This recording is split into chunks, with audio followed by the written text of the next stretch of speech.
Selamat pagi Bapak Ibu, apa kabar semuanya? Salam sehat. Kembali lagi dengan saya Chandra. Di sini aksi nyata topik 2 kurikulum merdeka. Nah, yang kan saya bahas di sini adalah mengapa kurikulum perlu berubah. Baik, tanpa berlama-lama kita lanjut. Nah, sebelum kita bicara lebih jauh mengapa kurikulum itu perlu berubah, nah kita harus mengerti dulu apa itu kurikulum. Nah, di sini kalau kita lihat keseluruhan pengalaman belajar murid dari titik awal hingga titik akhir. Artinya ada sesuatu yang mereka dapat ketika mereka belajar, ya kan? Kalau bisa dibilang dikatakan jantungnya pendidikan. Jika jantungnya lemah, maka proses penyaluran darah tidak lancar dan bisa berakibat fatal. Wah, ini jadi ilmu kesehatan nih. Oke, baik, kita lanjut lagi. Nah, di sini kita mulai melihat 4 komponen kurikulum. Nah, yang pertama adalah tujuan. Nah, kalau kita bicara tujuan, ada aspek yang akan dilihat, pengetahuan, keterampilan, dan sikap. Murid perlu dibangun ya melalui suatu kegiatan pembelajaran. Mereka sudah sampai ke 3 hal itu. Oke, baik.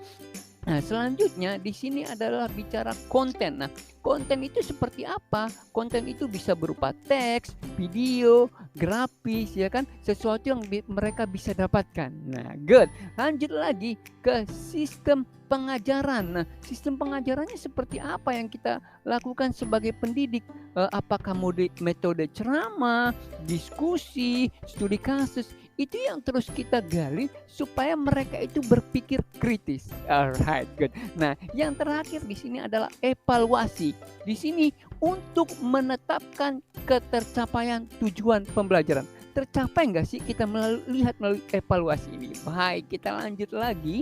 Nah, di sini kita bisa melihat peran dan fungsi kurikulum. Apa sih perannya? Nah, jawabannya di sini yang pertama, mewariskan nilai dan budaya masyarakat yang relevan dengan masa kini. Artinya up to date. Kalau kita bicara budaya bangsa ini adalah gotong royong, tolong menolong. Nah, up to date-nya dengan apa sekarang? Itulah sometimes kita ajarkan kepada murid itu berkolaborasi, bekerja sama seperti itu. Jadi mereka itu nggak bisa sendiri-sendiri, tapi ada kadalnya mereka saling membutuhkan. Cakep. Lanjut yang kedua, di sini jawabnya peran dan fungsi kurikulum mengembangkan sesuatu yang dibutuhkan saat ini dan masa yang akan datang, masa yang depan. Saya kalau bicara dulu ketika saya masih kecil, ketika ditanya apa cita-cita, jadi dokter, jadi presiden, jadi pilot, jadi polisi. Tapi sekarang enggak juga, enggak hanya itu. Ternyata berkembang. Ada bisa jadi YouTuber, ya kan, TikToker. Ternyata dunia ini terus berkembang sehingga terus up to date dengan masa kini dan yang akan datang. Oke, good. Nah, yang ketiga jawabannya apa di sini? Menilai dan memilih sesuatu yang relevan dan kontekstual sebagai kontrol yang sesuai. Jadi ada kontrol yang sesuai bahwa nilai-nilai norma itu tetap. Oke, good. Lanjut ya. Nah, di sini ada pepatah ya. Butuh seluruh desa untuk membesarkan seorang anak. Perlunya peran orang tua, masyarakat, sekolah dalam mewujudkan kurikulum yang berpihak kepada murid. Jadi nggak bisa hanya sekolahnya saja, nggak bisa hanya kalau misalnya murid, wah itu gurunya gimana sih? Ada sesuatu yang kurang berkenan, itu gurunya gimana? Enggak, tapi yang berawal itu apa? Dari rumah, dari orang tua ke sekolah dan lingkungan yang besar dan desa aparat semuanya saling mendukung. Oke, good. Nah, di sini lihat merancang kurikulum kita harus menempatkan kebutuhan, pendapat, pengalaman, hasil belajar, kepentingan murid sebagai tujuan utama. Jadi tujuannya bersama-sama untuk kemajuan berpihak kepada murid. Alright, good. Next, coba lihat. Nah, ini dia nih. Di sini nih baru kita masuk. Mengapa kurikulum perlu berubah? Nah, di sini suka atau tidak suka ternyata perubahan iklim global teknologi dia terus berkembang. Up to date. Kalau zaman dulu zamannya BlackBerry atau apa sekarang sudah WhatsApp ya kan sudah semakin berkembang. Artinya itu yang kita terapkan anak-anak melihat begitu tapi tidak lupa melihat nilai-nilai budaya. Nah, seperti itu. Nah, yang selanjutnya, kurikulum yang baik adalah kurikulum yang sesuai zamannya. Nah nih, saya lihat, pilihlah cita-cita lebih beragam. Nah nih, seperti yang saya sampaikan, ada YouTuber, gamer, dunia terus berubah, up to date. Yang selanjutnya, untuk menuntut segala kekuatan kodrat yang ada pada anak agar dapat meraih keselamatan, kebahagiaan yang setinggi-tingginya. Jadi kalau sudah meraih semuanya itu, jangan lupa bahagia ya. Cakep. Oke, good. Nah, setelah berubah, timbul pertanyaan mengapa kurikulum perlu diadaptasi. Nah, coba lihat, di mana sekolah kita berada? Apakah di pantai, perkebunan, perkotaan? Apakah ada hal-hal yang mengubah kehidupan guru dan murid di sekolah? Mengapa harus disampaikan demikian? Jadi menyesuaikan dengan lingkungan dan beradaptasi. Kalau bicara dengan SMK perhotelan, tentunya di sini banyak hotel-hotel di sekitar keliling Jakarta. Itu bisa jadi bahan pembelajaran buat murid untuk melihat, oh seperti apa hotel A, hotel B, hotel C. That's the point. Good job. Nah, terus selanjutnya, kurikulum dirancang oleh pemerintah pusat, akan tetapi peserta didik, nah garis bawah ini, memiliki kebutuhan berbeda-beda.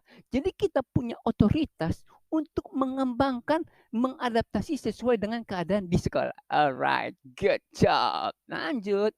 Nah, di sini dilihat kurikulum dalam pembelajaran. Nah, yang pertama, setiap sekolah mempunyai kewenangan. Jadi ada kewenangan mengatur alur tujuan pembelajaran, modul ajar ya.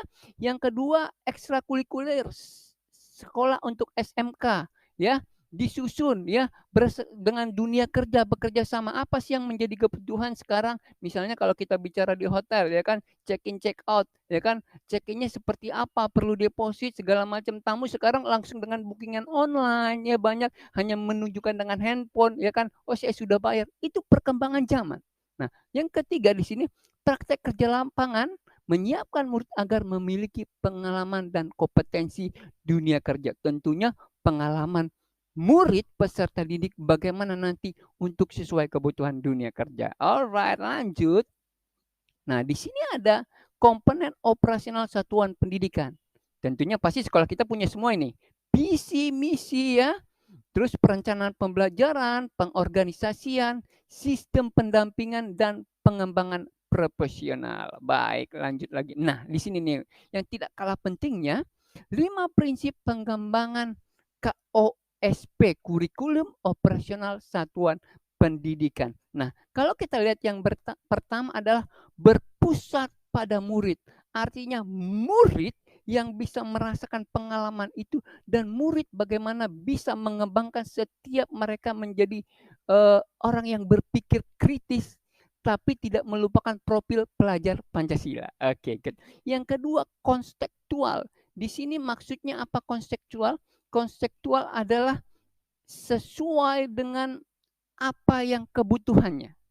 Ya, seperti itu. Nah, yang ketiga, esensial, apa yang menjadi keperluan yang memang harus mereka dasarnya mereka dapat. Yang keempat, akuntabel, dapat dipertanggungjawabkan. Yang kelima, melibatkan berbagai pemangku kepentingan ya, bukan hanya sekolah tapi tentunya tadi seperti dikatakan sebelum, keluarga, pemerintah, semuanya saling bahu membahu. Oke, good job.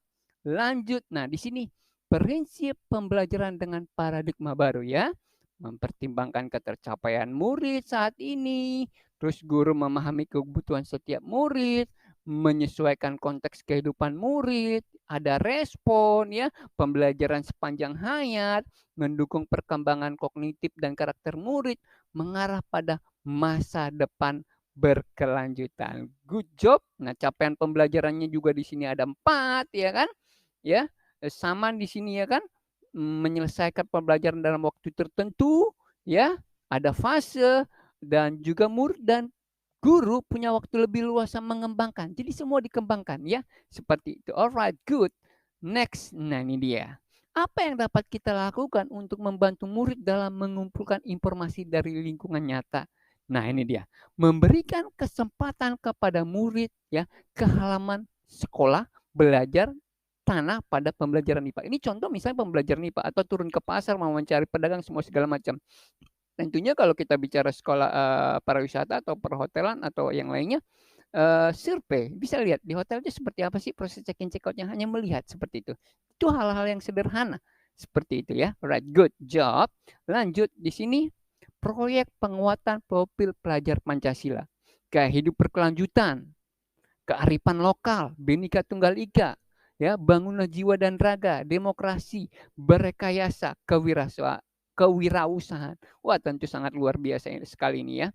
Nah, lanjut dimensi profil pelajar Pancasila. Ini yang tidak kalah pentingnya, bertakwa terhadap Tuhan Yang Maha Esa, berakhlak mulia, mandiri, kritis, kreatif, gotong royong, Bhinneka Tunggal Ika ya, global, semua segala macam. Nah, ini poinnya.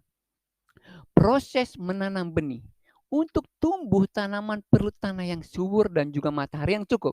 Lingkungan tempat tanaman ini dapat kita anggap sebagai lingkungan belajar. Nah, ketika kita ingin anak-anak kita bertumbuh, nah, bagaimana kita bisa memfasilitasi supaya mereka menjadi orang-orang sukses dan berhasil. Alright, baik. Terima kasih banyak buat hari ini. Thank you, see you, and bye-bye. Bye-bye.